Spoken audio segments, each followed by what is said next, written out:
हज़रत अम्मार बिन यासर रज़ी अल्लाह ताला अन्हु फरमाते हैं कि मेरे वालिद को इतनी तकलीफ़ें दी गई कि वो उन अज़ियतों की वजह से ही दुनिया से पर्दा कर गए। हज़रत अम्मार बिन यासर को खुद काफिर इतना मारते थे कि वो अपनी हवास खो बैठते थे और ऐसी बातें करते थे कि समझ नहीं आती थी कि ये अम्मार बिन यासर बोल रहे हैं। इतनी सख्त अज़ियत देते, इतनी सख्त। दुख कबूल मोहम्मद बख्शा, राजी रहन प्यारे।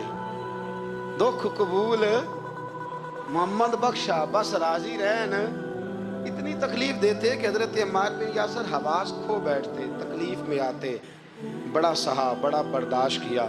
एक दिन मेरे रसूल पाक तशरीफ लाए और हुजूर ने कहा, ओ आले यासर, मैं तुम्हें मुबारक देने आया हूँ।